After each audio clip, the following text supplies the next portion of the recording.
Welcome to the Teacher's Toolkit for Literacy, the free podcast for motivated teachers and school leaders who want to inspire their students and school community in literacy learning.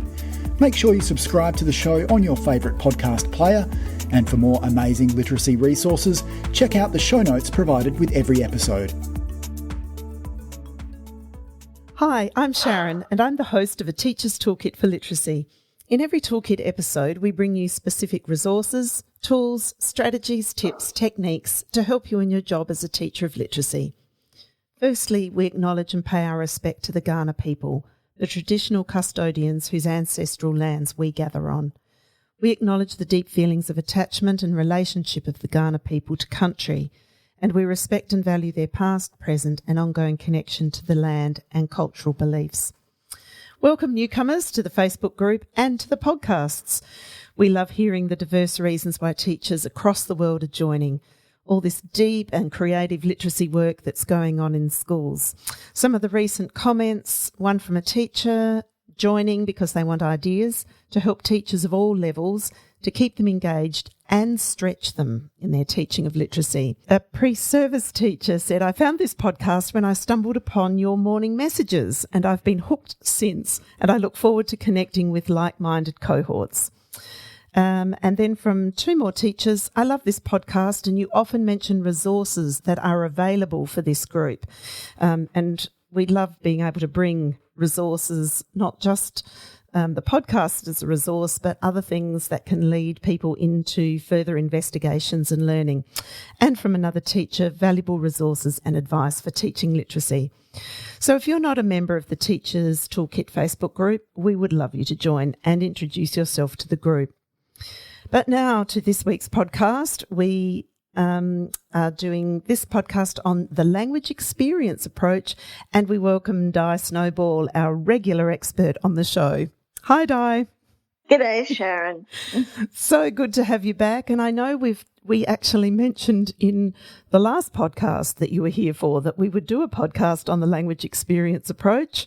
And so we're coming with it. Yeah, yes. Well done. Yeah. So firstly, Di, what have you been up to lately? Well, I've actually been spending a lot of time writing what I guess is sort of a detailed curriculum plan for foundation teaching of literacy. I'm working with a very good school, Elston Primary School, and the foundation teachers, and they really wanted to do some proper planning before next year, so they would really know what they were going to do and some sort of sequence of what they were going to do, and to make sure that they were doing things well. So, there's a teacher who's a beginning teacher. There's an experienced foundation teacher, and there's one who next year will be returning to that year level. She's been teaching grade 3. So it's a mixture of knowledge, but all want to learn a lot more. That's the most important thing. Yeah. And, of course, the teacher who will next year be her second year of teaching has a lot of that sort of experience under her belt about how you get things going in a classroom even. Yes. I think that's the hard thing for a beginning teacher. Yes. Yeah. And but now they really want to make sure that they're really dealing with literacy properly, really well, thoroughly, etc. And so it's sort of like writing out the details of the what and the how and the when. And I'm enjoying it. It's something I've wanted to do for a long time. It's taking me a long time to do because although I've had lots of experience with that age group in teaching and helping other teachers, I wanted to make sure that everything we were doing was thoroughly up to date in terms of research. So I've been, enrolling in online courses and rereading and, lots of that. So it's very good for me too. And I think there'll be lots of us, we're all, we'll be hanging off, at the edge of our seats here going, we'll be looking forward to seeing what you've done there, Di. Yeah, in fact, it'll be so thorough. And of course, it's not the same in every school, but there are certainly some curriculum that you should be following, Yes. the Australian curriculum and the Victorian, in this case, the Victorian curriculum. We have a very, very, very good guideline in Victoria called the Literacy Toolkit, or the Toolkit for Literacy. Yes. And so, I make sure I use that as a resource. So a lot of the detail I can simply say refer to, and something in that document will be there explaining a lot about how to do it and why to do it, etc. Yes. Now, that's a toolkit. The Literacy Toolkit is available to all teachers. Anyone. It's Yes. online, Yeah. it's free, and that's all you have to key in. And then within that, you can just type in whatever you want in the search part, phonemic awareness, spelling, punctuation. I mean, you name it. Yes. Yeah. About literacy learning, it will be there, including a very good section on the language experience approach. Which is how to do it, when to do it, why to do it, what you do. Yep. Right. So two things. We will put the link to the Literacy Toolkit in the show notes.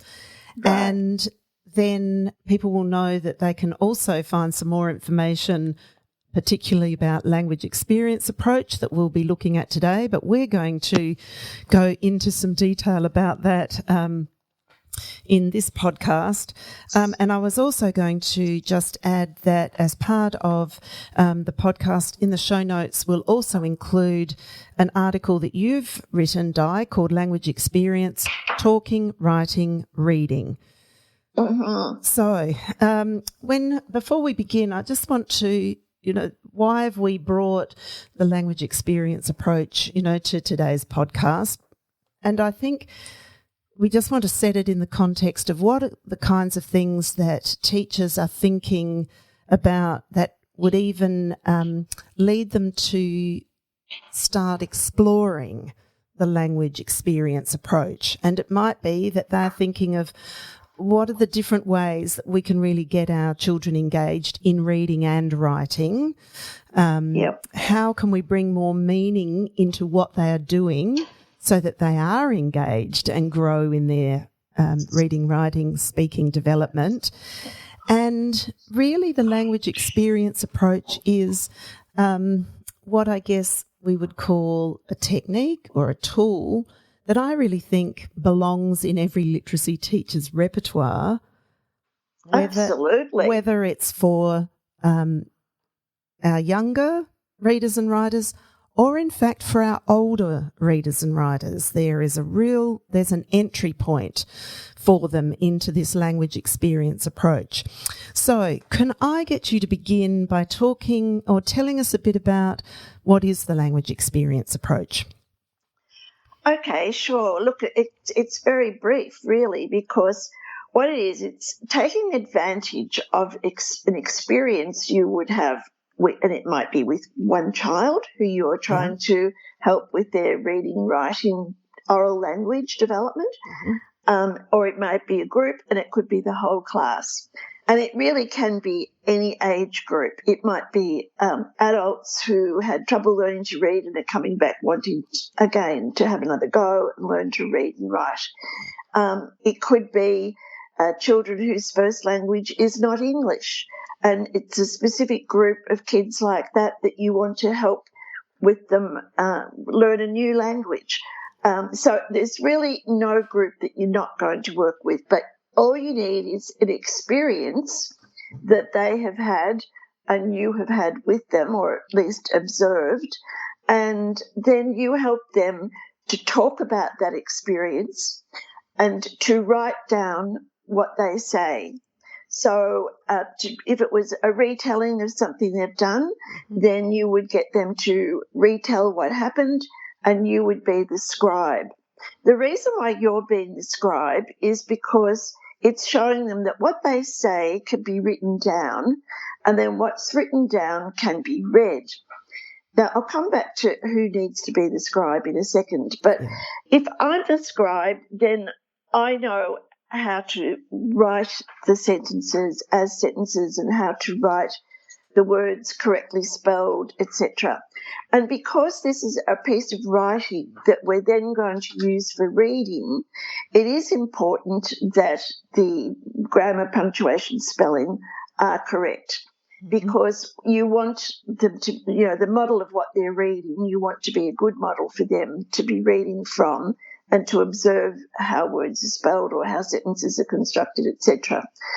But you could have the children assisting you with that scribing part by perhaps through interactive writing, that you actually get some kids to do some parts of it that they'll be able to have a go at. And even let's say they don't spell a word correctly, we can talk with them about what they had right about that word and perhaps show them how it would be written in a book, so that they're not feeling badly about not getting it right, rather than say this is wrong and this is how you do it. You can say, well, yes, that's a really great attempt. All good spellers try to spell, even if they're not sure of the spelling. And then they find out, if it's going to be published for people to read, they would find out how to write it the same as you would find it in a book. So that I could have it be like when children first begin school, I might be the scribe for them. And very soon I would want them to be helping me describe so that they feel like, yes, I am a writer. And there are other times, by the way, that they would write themselves regardless of their stages of development. And I think we need to make sure that that's where language experience work differs from the student's own writing. Yes. Because if they're writing by themselves, you would not be interfering. You would want them to have a go wherever they're at in their development, and then you can use that to help them. But in language experience work, a knowledgeable writer needs to be the scribe or involved in the writing so that you can help the kids with their attempts. Because what can be written can be read. Yes. And that's the important part of language experience. We're not just going to read it once, we're going to reread it many times as well, just as you would if you were doing shared reading, that you would read the text many times over. Because children then become familiar with the text and can read along with you. And you can use that text to teach just about anything about reading that you want to, whether it's onset rhyme work, whether it's phonics work, other kinds of aspects about spelling, whether it's looking at grammar or past tense when you're writing something versus present tense, etc. So the piece of text is going to be used a lot. We could branch out from it and do a lot of other things. We might add to it. It might help us, if we wrote a recount of what we did in the garden that day, we might then go back and actually write a description, instructions of how to plant something in the garden, so that we can do different kinds of writing, because we want the kids to know how to write much more than just recounts. Yes. So it's that wonderful combination of experience, talking, writing, reading, rereading, and then working out from that to do many other literacy pieces of work. Yes. And that's very rich. Yes. And, of course, it became very, very common. Well, I know when I began teaching 55 years ago, it was very common for us to do that with children in their first year at school, because we didn't, in those days, let them write for themselves. I mean, thank goodness we changed that very soon. But it was the main thing we did to help children to learn about writing, and then we could use that for reading as well. And we'll go on and talk about why it's so important to use it as reading. But yes. Do you think we need to add anything else about the description of it? No, but there were four. There were a few other terms that you used that I think we should just clarify a little bit, and that is one that you said early was about the notion of interactive writing. Right. And how important. Sure. So really, as part of our toolkit, really for the language experience approach, we really want to be able to draw on And I think that, these key other elements, the interactive writing, modelled writing, shared writing. Exactly. And then we'll talk about the reading, the shared reading part of it. Exactly. So I do think it would be good for us to just explore those a little bit. It's a good idea. Yeah, to have people clear about let's start with interactive writing. Yeah, okay, good idea. So that I could write for the children and it would be their language, their ideas, but I'm being the scribe. And that would be just me modelling writing. Yes. If it was, and by the way, I could even distinguish between if I came up with the words, if I came up with the story or whatever the text is, and I actually said it and then I wrote down what I was saying, I really think that's modelled writing. Yes. And when it's shared writing, then the ideas and this language comes from the children as well as you, but you are the scribe. You're showing them how to write that down. Yes. And then when it comes to interactive writing, instead of me being the total scribe, I can call on the children to help me with that. Now, this is where the better you are at interactive writing is based on how well you know the children. So that as a classroom teacher, if I know that Frida is really trying to remember how to spell a particular word in high-frequency words, perhaps, I might call on her to write that word if we're going to be using it in the writing. So I'm aware of something she's trying to get better at, and I get her to have a go at it as part of our writing. I might also, in a very simple way, know that perhaps Frida knows her name starts with a F sound and it's an F. So if we were going to write the word funny, I might ask her to come out and write the first letter of that word because she would know it. So I'm thinking about what the children know and what they're learning and want to try, and I will get them to have a go at it. Now, I would do that usually on chart paper, but I have some sort of tape that allows me to cover up something that's been written and write over it because it's going to be read. So if it wasn't going to be read, we might just but we might accept, whatever their attempts are without needing to change it, particularly if I'm trying to build their confidence at having a go at writing. Yes. But if we're going to read it, then I would be saying, well, look at what you've got right, and it's just this part that needs to be fixed up. Would anyone else like to suggest that? Or this is what it would look like in a book, and I would put the tape over the original writing and I would rewrite the word as it is. So I have to do it in a way that doesn't make the child feel like they've done something badly and that they'll still want to have a go. So that's right. And that that this is still experimenting. Exactly. We're having... And the reason why we're going to get it all in the conventional way, like we would find it in a book, is because we're going to read it. Yes. And that they would understand that. So I'm getting them to have a go with me. That's why it's interactive. Yeah. And if I do it in someone else's classroom, I know I'm not doing it really well because I don't know the children enough to know what to get them to have a go at. And that's a really important thing for us to be thinking about when we're doing this with whole class. Because as you've already pointed out, that we can actually individualise some of this by our own noticings. So what we've noticed as our students are working and what they're working on, that we can absolutely draw them into, know who to draw on here, who can be trying that out, on the paper. So really the interactive writing is very much sharing the pen, sharing Exactly. Yeah. Definitely. On a practical now, can I just give an example of where I might be the scribe and it's even just with one child? I can remember working with a boy in grade 4 in one of the schools I worked in New York, and he was really having extreme difficulty learning to read. Yes. And I think that's the very sort of child that you should use language experience work with at any age group, because I can take their experience and then have them describe it, and I will write down what they say. Yeah.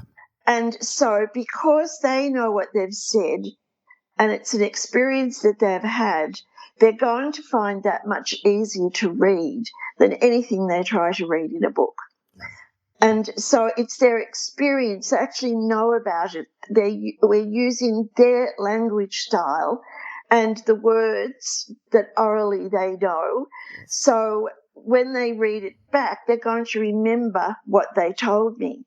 Now, this particular boy had a brother who was killed in a drive-by shooting. And so I knew that was a very, very significant experience in his life. So I can use that experience and help him to write about it, which was a very important thing to do, to help him come to terms with it. And he wanted to read that over and over and over again. Now, it doesn't matter what you write, you're going to be using high-frequency words, so he's going to learn those.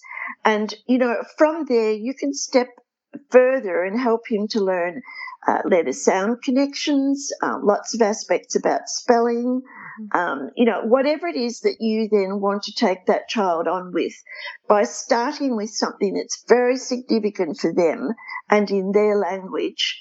They have the semantics, they have the syntax, because they've got the experience, the semantic knowledge, the syntax, it's in the way they would say it, and then I'm just helping them to put that oral work into something that's written, but they can read much easier.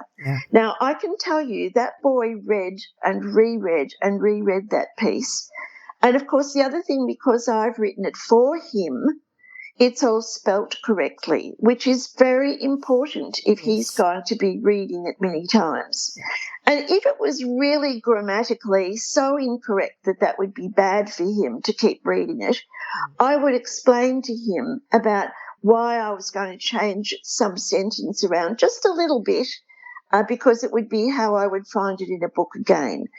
But I have to be very careful about him then being able to say it that way and read it. Otherwise, he may not find it easy to read.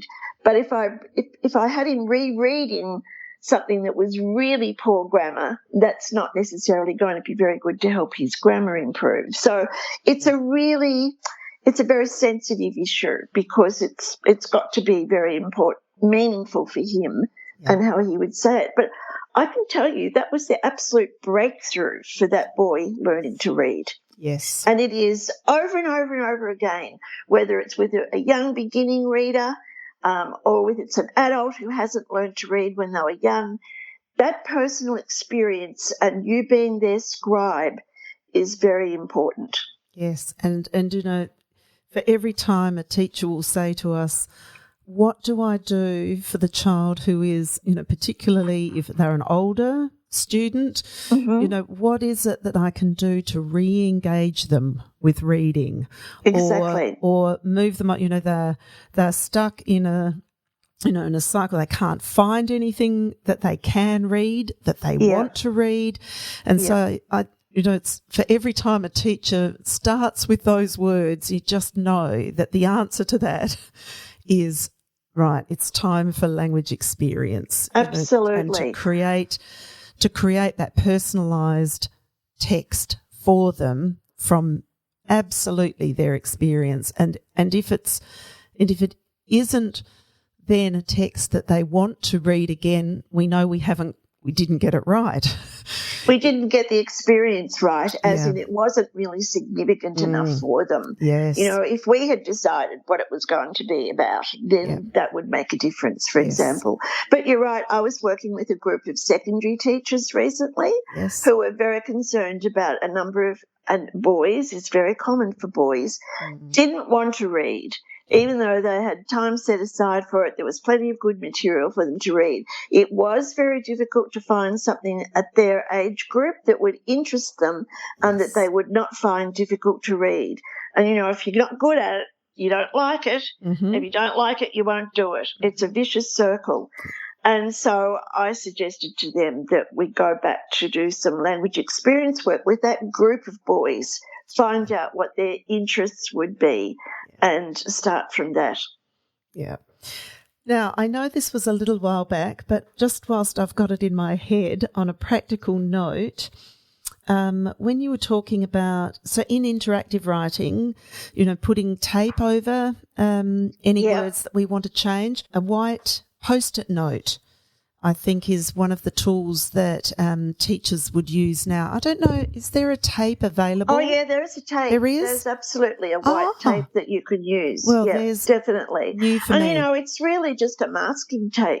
Oh, okay. You could buy it in a hardware store. Oh, right. And then it's just the white variety so that on a piece of paper. Fantastic. Wow. And it doesn't matter. There's a good tip. Now, why am I not writing it on, say, a erasable whiteboard where I could, erase the word and do it again? Because I can't keep that. So I do it on a chart. I mean, if I was using an electronic whiteboard, then I could do different things, of course, as in how to change the word but still keep it, because, from the electronic whiteboard I could print out a copy. Yes. And that's the important thing. See, I want to have this large print copy that we can all read together. Yes. So whether it's on a chart or an electronic whiteboard, that would be important, because that's where we're really doing shared reading at that point, when we're all looking at all eyes on the one text and we're all reading along with me and then being able to read it by themselves. So that, and the other thing, of course, is I want to go back to that text to look at a number of things depending on who the students are and what I want to work on. And, for example, if we were talking about going to the park, then we might use that word park to think about other words that had that rhyme, R-I-M-E, the A-R-K, the arc in that. Yes. If we know park, we would know park, bark, lark, mark, hark, etc. But also, if we know park, we would know parks. It would help us with parking, parked, right, etc. So I can go back to just one word in that text we've developed together and branch out into a number of things. We might do an exploration of how a particular sound is represented. We might do an exploration of how the suffix ed is added to words. If we were telling the piece in past tense, then we're going to get a number of those. The other thing, before I forget it too, even with very young children, I don't just write one sentence, because I don't want them to think writing is just one sentence. If that's what I model, that's what they'll do when they have a chance to write. Yeah. So I make sure, even right at the beginning, that it's at least 2 or 3 sentences. And I might keep adding to that for a number of days, so that if it was a story, we end up with a whole cohesive story, or if it was a recount, we add all the details of all the things that happened. If I then do it as perhaps more like instructions of how we planted the plants in the garden, for example, then we would perhaps start with the recount, and then I would rewrite it as instructions. So, all of those things about the text writing part of it can, be rich and varied as well. And the more that we want to add on to it, it might be over a number of days. And if I've got that on some chart, then I might end up with several pages of a book.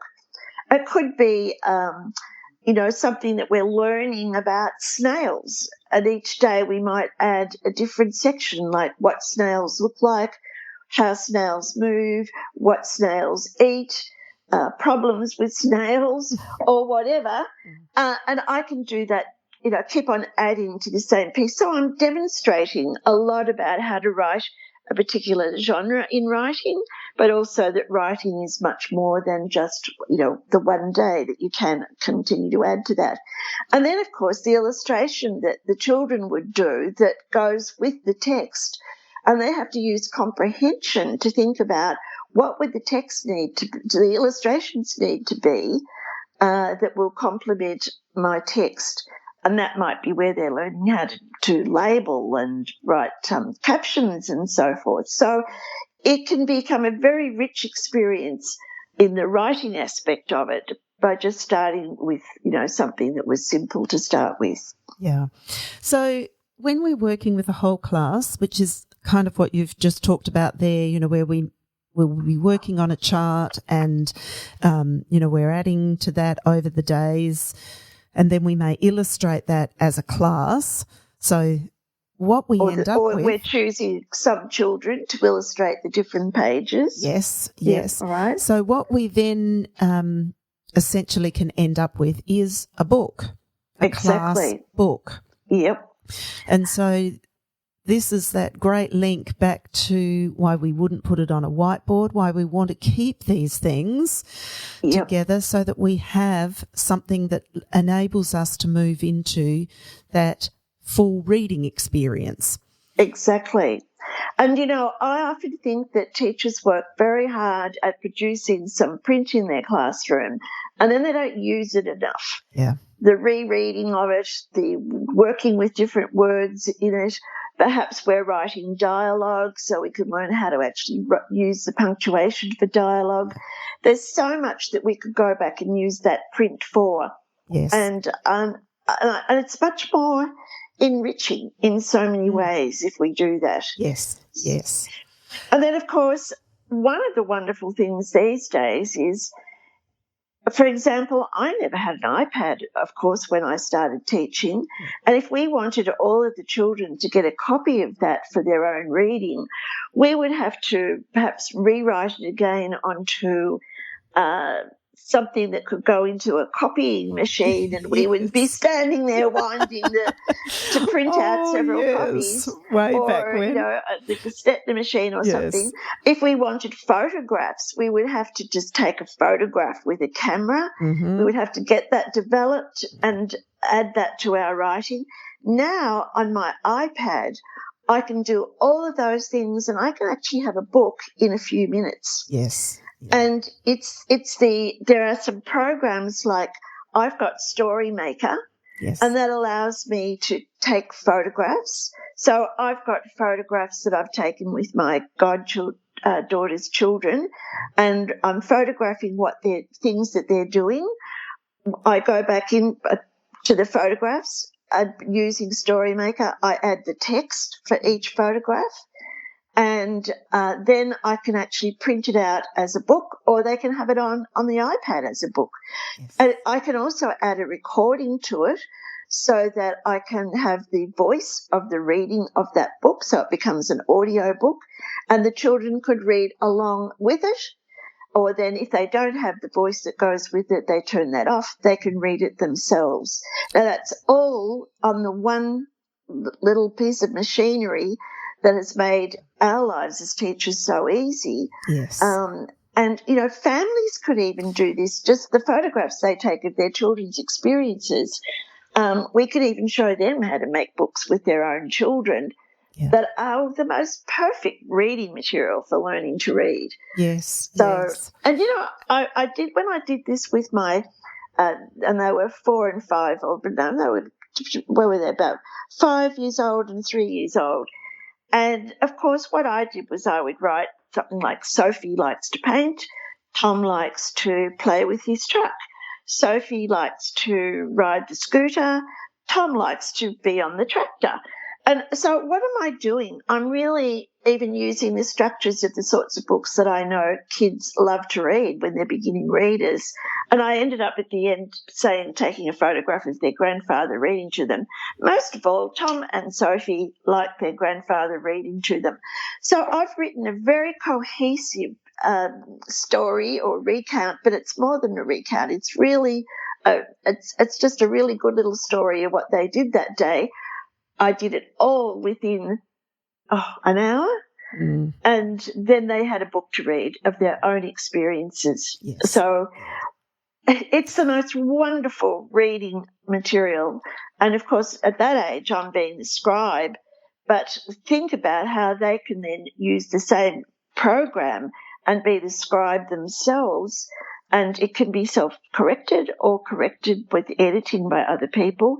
And, again, they've got a wonderful book for reading. Yes. I don't understand why it's not happening, particularly in the younger grades. I don't understand why it's not happening a book a week for the class, because it's so easy to do and so useful. Yes. And, if we want to add to it over days, day 1 we read our first part. Day 2 we read part 1 and part 2. Day 3 we read part 1, part 2, part 3. Look at the wonderful rereading we're doing and how much they're learning from that. Yes. So it's just the most wonderful experience and so easy to do. And I could be doing that with kids at any age group, whether it's just with a group or an individual, particularly if they're having trouble with reading and writing. That's an ideal thing to do. Yes. I was just going to add in too, for older children, when they may have a much longer, they create a much longer text because they've, it's a big experience that they want to have as their, and that, that can be done over a number of days too. That doesn't have to be all done on the one day. The scribing of that. And lots of teachers that I work with will, if the student says, oh, right, I've started, telling you about it and there's no more time to tell the rest, we just get them to record it. So then they've recorded it, it's on their iPad, and so then at any time we can scribe from there and add that to their book. And then, of course, they've got this, wonderful, we can make that book as many pages as we want for them to illustrate or, as we said, add photographs or whatever it is, the investment in it, to have good quality reading material for them that they want to read because it is from experience. You're absolutely right, Di. I don't know why it happens. Why it's not happening more often. It just works so. One of these children I was talking about is in grade 5 now, and they have to write a picture book for a younger child.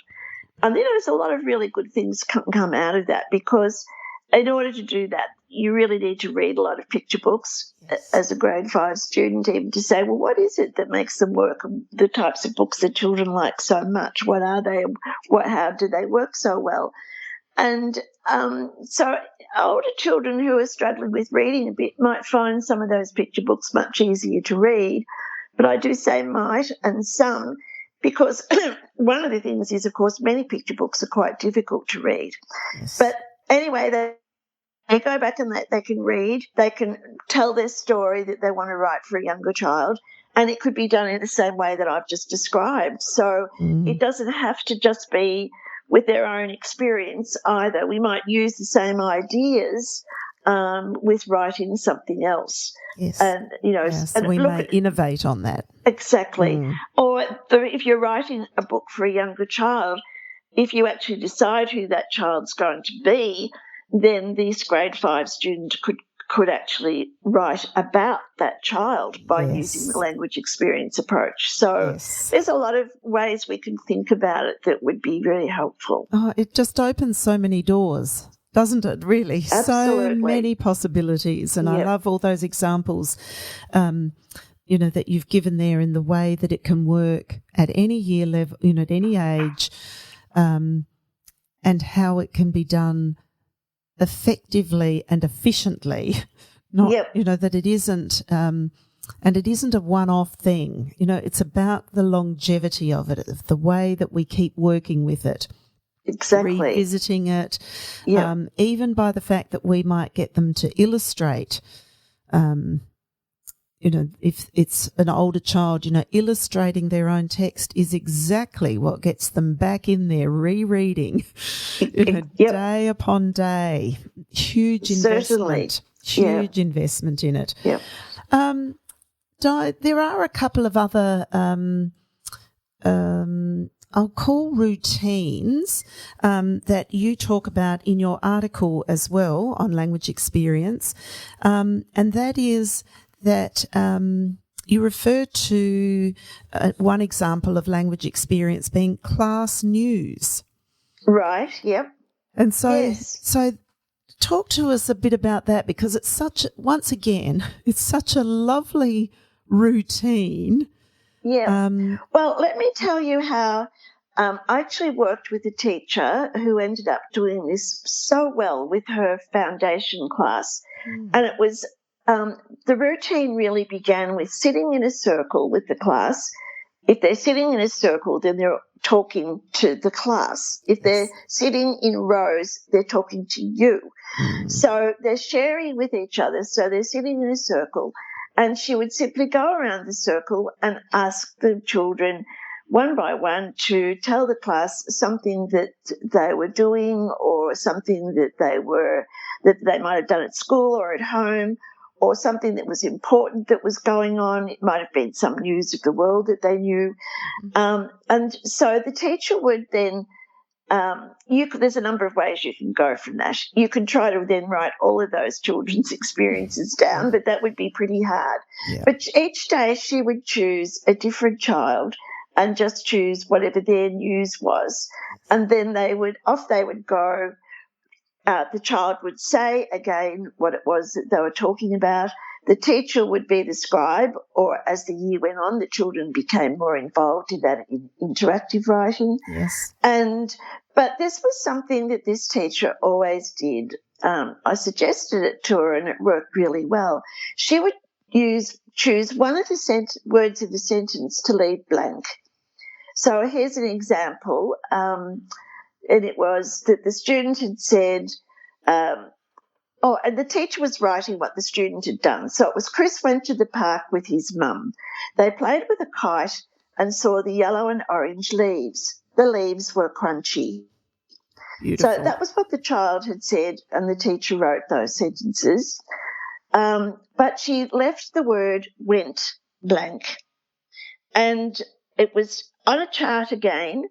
And then they would go off to what their next things were going to be to do in the class. But while these things were happening, any child who wanted to could come out and try to spell the word went.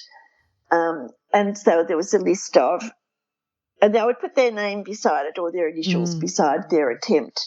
And it was this whole notion of good writers try words even if they're not sure how to spell them. And by trying them, then they learn what they know about it and can learn more about what they need to do to get it spelled the conventional way, how they would see it in a book. So the kids would write perhaps WT, WET, WNT, WENT. And so then they would all come back later in the day and have a look at the attempts, and praising all attempts. And then the teacher might be able to point out one of them that was spelt the way they would see it in a book, or might need to show them how it would be written in a book. So the went would go into the sentence, and then they could go on and do the normal language experience work following that. The rereading and so forth, and the illustrating, and perhaps adding to it the next day with somebody else's news. But then they would say, now that we know how to spell went, what other words would that help us to know how to spell? So, of course, it was sent. Bent. Tell me some bent. Dent. All right. Yes. And one child might tent, and sent. One child might. And when they say sent, do you mean something that you have sent away somewhere, or do you mean sent as in money? Because you've said the word sent, but that could be spelt two different ways, because when we hear that sound, it's not always an S. And so you could have a discussion about that by looking at the two spellings. Then you would also, a child would say something like meant. Oh, yes, that sounds the same, but let's have a look at how we would write that. MEANT. Oh, my goodness, I wonder why that's spelt like that. Oh, because the base word is mean. I mean to do something, or this word means something, something, something. So meant has to have the same spelling. So I can bring in the morphology aspect even. Instead of just saying, oh, no, that's wrong, I might as well explain why it's spelt the way it is. Or say it's an exception. No, it doesn't follow the yes. Exactly, and that's not true. No. So then we can go on from that. And for example, if it was a word that you could add suffixes or prefixes to, you would do that as well. Yeah. I want to tell you that and of course they did the read it today, tomorrow read 2 of them, the next day read 3 of them, etc. And they became like then by the end of the week, well, we've got a book about 5 days of news. That was a book we put on the cover, news of the week, and we'd say what week it was, the date. Yeah. And that would go into the classroom library as one of the books that the kids loved to read. And then we'd start another one next week. Let me tell you, they were the most favourite books. The kids' illustrations, they were, done by the children, of course. At the end of that foundation year, it was called prep then, of course, I simply said to the kids, I want you to write down all the words you know. Mm-hmm. And so they would start, my, by, why, sky, okay, like, bike, he, she, we, be, me. So they would know a word and then they would automatically think about other words that would help them to know. After 2 pages of this, I said to them all, okay, that's enough now. You don't need to. So I asked these children at the end of the year to write the words that they knew. And so they would start. They all wrote different, them in different order, but they would all do this sort of thing. They'd write my, by, sky, why, like, bike, hike, me, she, we, he. So each word that they would remember they knew how to write, it would automatically make them think about other words they also knew how to write were the same. So that this experience, the routine of doing this for the year, was really very good. The kids knew the routine. They would read these books that they were writing as a class. They were remembering how to spell, and the teacher would purposely choose high-frequency words to leave blank, or words that from that one word you could write many other words, so that she was really very much in control of what they were learning, but it was totally taken from their experiences, their sentences, and so much reading and writing, spelling work was being done by that. So I think it's really good to work in routines into your working week or on a daily basis, whatever it is that you want to do, and think about, what am I doing by doing this? What am I achieving? How am I helping the children's literacy development? It's not just a one-off. No. And, of course, then we were able to do so much work to do with onsets and rhymes and just rhyming words, and also exploration of sounds, explorations of spelling patterns. So much work just came out of those words. You don't even have to have money to go and buy books. No. But you do. Because books are going to be different again. They're going to be very rich experiences. But this was making use of their own language. Yes. So ideal. Yeah. And adding to the whole richness of the kinds of texts that they are experiencing, so that it's their experiences as well as building, from the books they're reading and hearing, building all of that world knowledge and more information about all kinds of things that. Yeah. And by the way, I do really want to stress that you don't go on the whole year just writing the one kind of text, because that would become very limiting for the children's knowledge of writing. So you might do that till you've got each child's piece of news into a book, but then you would purposely change to other kinds of writing. For example, if we were planting in the garden, and we would write about how to plant bulbs, or if we were observing snails, for example, like I said before, and we would write a book about all of the different things we're learning about snails, so that I'm going to write procedures and I'm going to write explanations and I'm going to write reports and instructions. So I'm purposely doing that. Otherwise, their own writing will be very limited in the kinds of writing they do. Yes. I was just coming back to the routines, for our older writers and readers. We can really build in routines there as well, not just by, say we've got, like in the secondary situation where we've got, a small group for whom we really want to have their experiences written and created into books so that they've got those to read. Really, the routine there is about that we continue to do that for them, not just, okay, we did one book and that's it now. Yeah, no, you've got to continue and continue and continue. Yes. And so really finding that place for those sorts of routines to happen, and that might take, if we've got, a support teacher working in the classroom, they might help. That might be part of that routine. That's a really valuable way to have, particularly for our older readers and writers, having some consistency about the things that they are doing with somebody, with meaningful text. And, the really good thing too is that if we think of this not just as a separate experience or routine in the classroom, but something that's part of whatever else we're doing. For example, in that secondary situation, if you could get the science teacher involved, then it might be whatever they're doing and learning about in science, that one group of kids might need some more support with reading and writing by doing the same thing with whatever the experience was on the learning or an experiment or something that happens in science. In a primary classroom, it might be whatever the topic is that you're studying, your integrated work, and it comes out of that.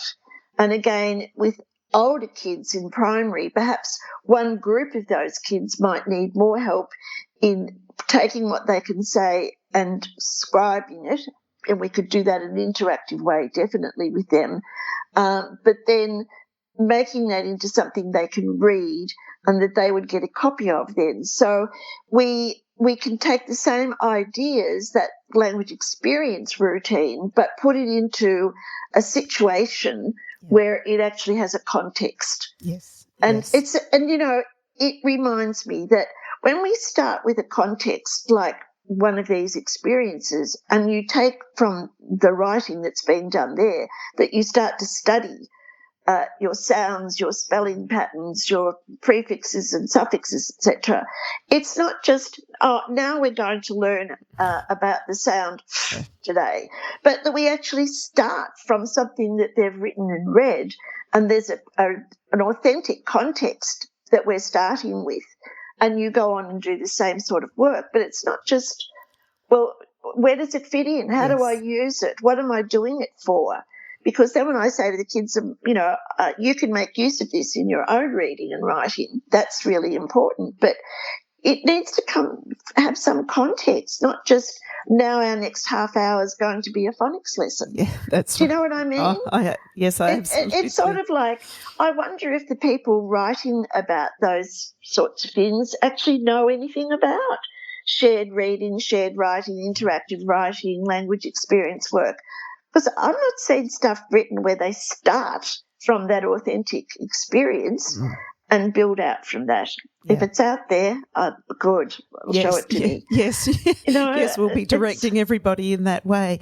But it does come back, doesn't it, Di, to this works best when you know and notice your students and what it is that they're needing.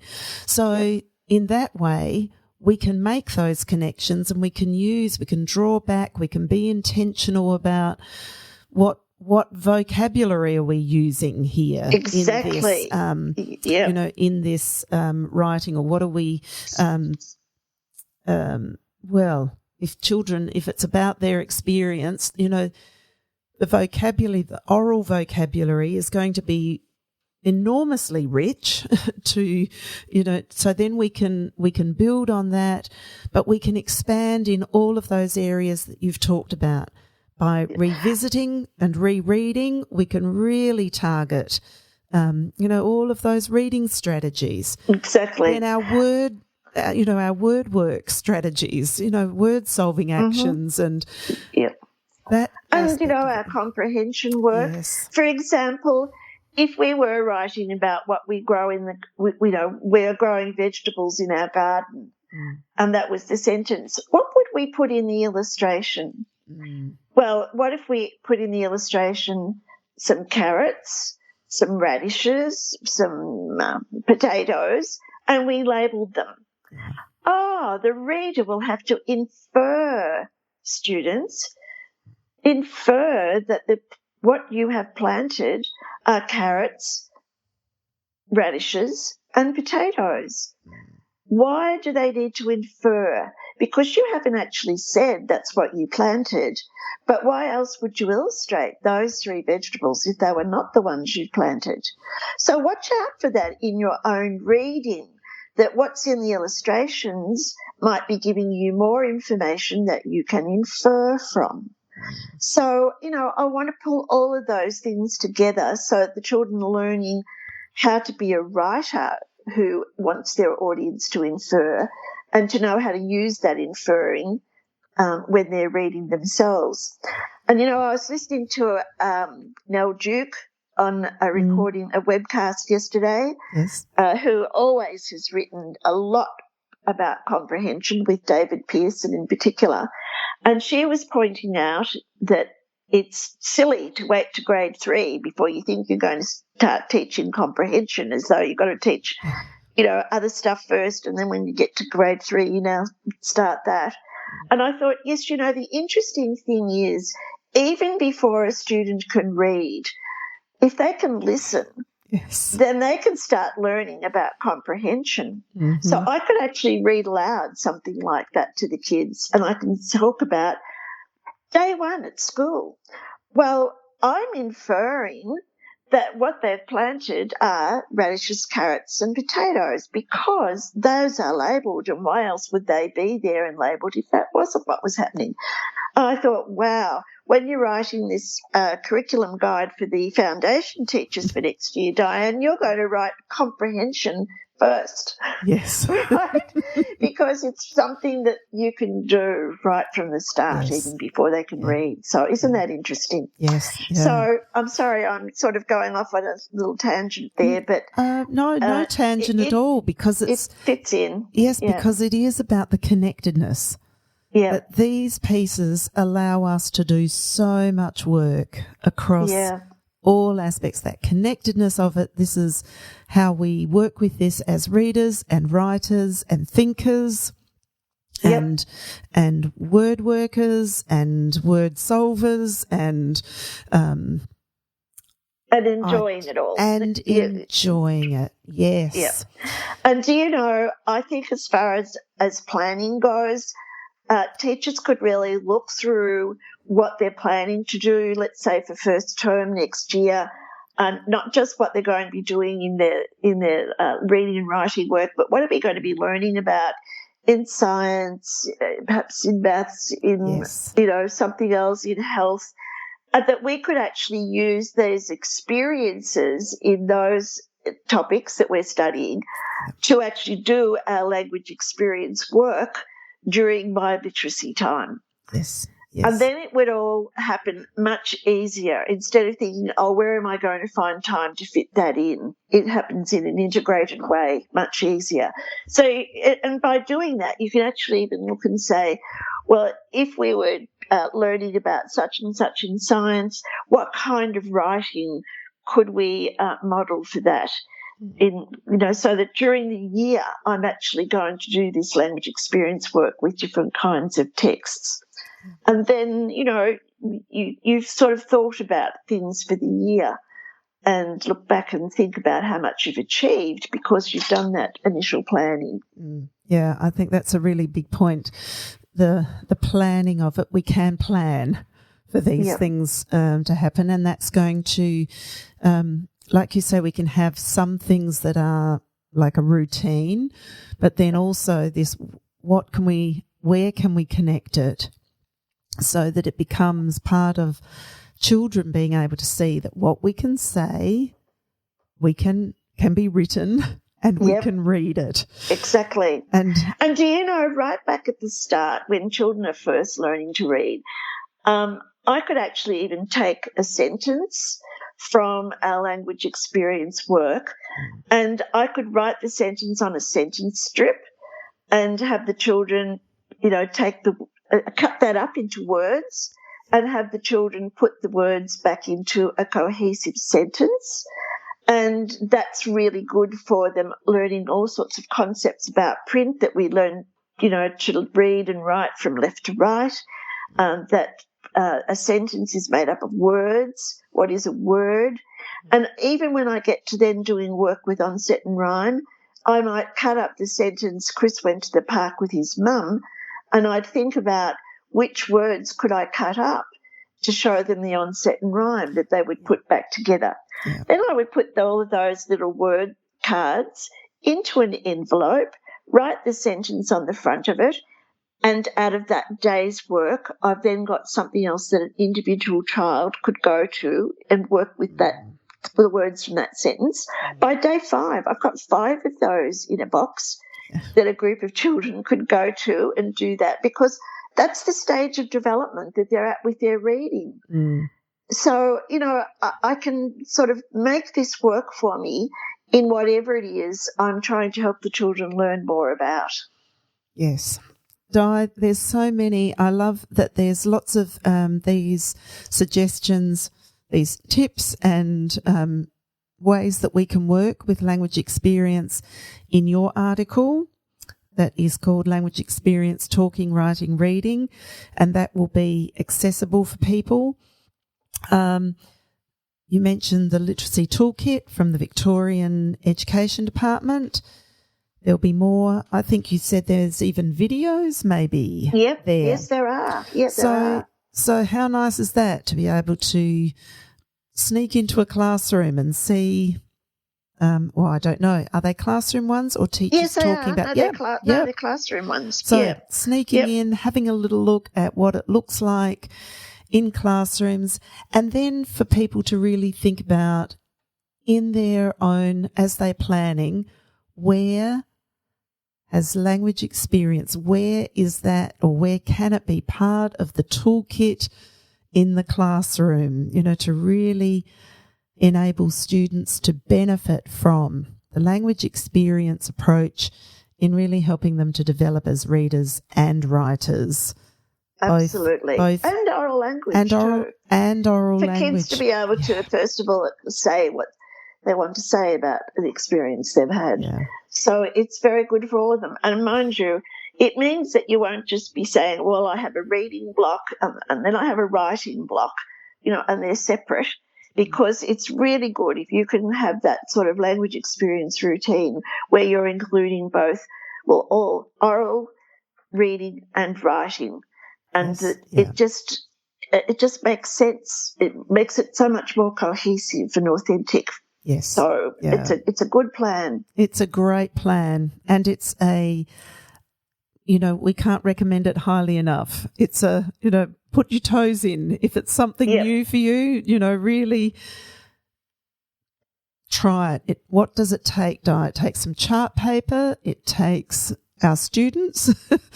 and a marker. And we're away. That's right, away. Yes. And, there'll be people out there who've been doing this for years. Yes. Because, language experience work first began in some way in about the 1920s. Oh. And then in the 1960s, Roach Van Allen really brought this to the fore again and wrote about it, spoke about it, etc. It was very, very, very well known at that time. And when I began teaching, it was really, really big time that we would do language experience work. So it's been around for a long time. And I think as teachers get, almost harassed with other other ideas, instead of thinking about, now, how can some new learning we've just had fit into good work we're already doing, I think it would stay around a lot longer. Yes. But also, if you did used to do it and now this has inspired you to go back to that good work again, feel confident to do so, because it really helps students' literacy development incredibly. Yeah. Di, when it had its resurgence in the 1960s, what prompted that, do you think? Where were we in education at that time? Well, if I'm thinking about the 1960s is when I began teaching. The first time I had a prep class was 1972, I think. And so it's interesting. When I think about it, there wasn't very much professional development done in ways other than a whole school district. The schools would close down and you'd get together and someone would talk about X and someone would talk about Y. Right. It sort of wasn't that cohesive. But, when were we doing things like ELIC and CLIP, etc.? Yeah, was that the 1980s? Yeah. Well, see, it would have come up then again. But I think it was really, for some reason, Roach Van Allen, by writing a book about it in the 1960s, seemed to remind people or bring people together in thinking about it. So I think we were more into ways of thinking about how do you teach kids to read, and that was found to be a very successful routine to use. We didn't have a lot of money to go and buy books. Frankly, there were not even a lot of picture books written for children. No, that's right. So it would have been a very easy tool for people to make use of. Whatever was going on, it was good. And so, yes, we would absolutely recommend it as part of our teaching toolkit. It's our literacy teaching toolkit. For sure. And when I just Googled the word, looked at it online, language experience, there are oodles of articles written about it online, and several blogs about it and all sorts of things. YouTube, some people talking about it. So there's plenty of information there. And I looked at all of them, and there wasn't very much variation there, because it's talk about it, have the experience, talk about it, write about it, read it. Yes. You can't change that very much. But the things we can connect it to and how students can keep working with that is, has a long life. Yeah, for sure. Yeah. The articles tend to be a lot of them using with English language learners, those where English is not their first language. Obviously, that's ideal. The interesting thing is you can use it to learn any language, not just English. And it's also adult literacy articles or children with, who have got difficulties in learning to read. Yeah. So not enough of them were written about just what you do is normal classroom work for, in the first place, helping kids to learn to read. Yes. Yeah, because there's entry points for everybody with that. Yep. Yes, yep. Exactly. Yep. All right. So, what haven't we covered, Di? I think we've covered. I think we've covered the works. Yeah. And like you say, it's what do we need? We need our students. We need to write, have their experience, get them telling about it, write it, let them read it. It's as simple as that, Do I want to make a point. I know of some children in some schools, I work with them, who do not have very rich experiences because of the circumstances they're in as a family or whatever. Right, yes. But if I want to provide really good experiences to the kids, they can be, not the direct type. What's the word I'm looking for? Vicarious. Vicarious, thank you. Yeah. And so there's loads online of fabulous little video clips about all kinds of interesting things. So we might look at something like that and talk about what we learned by watching it and then use that in the same way. So let's talk about it, let's write it down, use that as reading. And I can recommend one really great resource for that, and it's called Kids Should See This. Yes. And there's about 4,000 half-hour video clips of just about everything interesting in the world. Yes. I love to look at it myself, and it's free. Yes. And I think it's the sort of thing where you've got to build children's background knowledge of the world anyway. That's number one thing to do if you want them all to be good readers and writers. And more research is coming out about that. So,